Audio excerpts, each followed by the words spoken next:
প্রতিবার সেমিস্টার ফাইনালের আগে আমাদের বিশ্ববিদ্যালয়ের শিক্ষার্থীদের সেমিস্টার ফি দেওয়ার জন্য ভালো লেভেলের ভোগান্তি পোহাতে হয়। তার মধ্যে অন্যতম হলো হল থেকে ব্যাংক, ব্যাংক থেকে ফ্যাকাল্টি, ফ্যাকাল্টি থেকে ব্যাংক, ব্যাংক থেকে হল। সেমিস্টার ফি টাকা দেওয়ার বেজালে এই দিনটাই চলে যায়। আজকের এই ভিডিওতে আমরা এই সমস্যার সমাধান খুঁজবো এবং এই সমস্যাগুলো আমরা দেখবো। ধরেন আমি ইয়াসিন, আমার সেমিস্টার ফি 4200 টাকা, কিন্তু আমাদের বিশ্ববিদ্যালয় 4200 টাকারে 3 ভাগে ভাগ করছে। 4200 টাকার মধ্যে ব্যাংকের মাধ্যমে হলে দিতে হবে 430 টাকা, 100 টাকা অনুষদীয় ফি, আর বাকি টাকা হচ্ছে সেমিস্টার ফি। অনুষদীয় ফি 100 টাকা দিতে হবে ব্যাংকের মাধ্যমে, আর বাকি টাকা দিতে হবে নগদে। কাজ এখান থেকে শুরু। আমি এখন হলে যাচ্ছি, হল থেকে একটা কাগজ দিবে, ওই কাগজটা পূরণ করতে হবে, 430 টাকা রূপালী ব্যাংকের মাধ্যমে জমা দিতে হবে। এখানে ভোগান্তি শেষ না, কখনো কখনো ব্যাংকে লম্বা লাইন থাকে, যার কারণে আমাদের ক্লাস মিস হয়ে যায়। রূপালী ব্যাংকে 430 টাকা জমা দেওয়া শেষ, এখন ওই কাগজটা নিয়ে আবার হলে যাইতে হবে। এই কাঠফাটা রোদে আর যত ভোগান্তি সব শিক্ষার্থীদের। যারা নীতি নির্ধারক বা যারা নীতির প্রবর্তক তারা তো এসি রুমে বসে আছে, তাদের তো কোনো সমস্যা নাই। আমি এই মুহূর্তে দাঁড়িয়ে আছি হলের অফিস রুমে, কিন্তু আমি ছাড়া অন্য আর কেউ নাই। ব্যাপারটা খুব ইন্টারেস্টিং না? আমার স্টুডেন্ট প্রোফাইল আপডেট করার জন্য 30 মিনিট আমি কর্তৃপক্ষের অপেক্ষায় ছিলাম।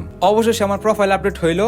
এখন দ্বিতীয় কাজ হচ্ছে অনুষদীয় ফি 100 টাকা, এটা আবার ব্যাংকে জমা দিতে হবে। অনুষদীয় ফি 100 টাকা জমা দেওয়া শেষ, এখন যাইতে হবে অনুষদে, একটা পেপারে সিগনেচার করতে হবে যে ওইখানে আমি টাকা জমা দিছি কিনা এটার প্রমাণ। অনুষদে এসে সিগনেচার করলাম। এখন তৃতীয় কাজ হইতেছে বাকি যে 3200 বা 3300 টাকা আছে ওই টাকাটা নগদের মাধ্যমে দিতে হবে। বিকাশ, রকেট, উপায়, ডাচ বাংলা এগুলোর মাধ্যমে দিলে হবে না। ওইখানে তারা একটা অপশনে রাখছে নগদ, কারণ নগদের সাথে তাদের ব্যবসায়িক ডিল করা। এইখানে আমার একটা প্রশ্ন আছে, লাস্টে গিয়ে সব টাকা যদি নগদে দিতে হয় তাহলে হলের টাকা, অনুষদীয় ফি এগুলো নগদে কেন যাচ্ছে না? সবকিছু কন্ট্রোল করতেছেন প্রোফাইল থেকে, তাহলে প্রোফাইলকে কেন আপডেট করতেছেন না? কেন পুরো সেমিস্টারের টাকাটা মাইনফোতে বা প্রোফাইলে দেওয়া যায় না? একটাবার চিন্তা করুন, একজন শিক্ষার্থী যদি 2 মিনিটের মাধ্যমে মোবাইল ব্যাংকিং ব্যবহার করে পুরো সেমিস্টারের টাকাটা দিতে পারে তাহলে তার সময় কতটুকু বাঁচতেছে।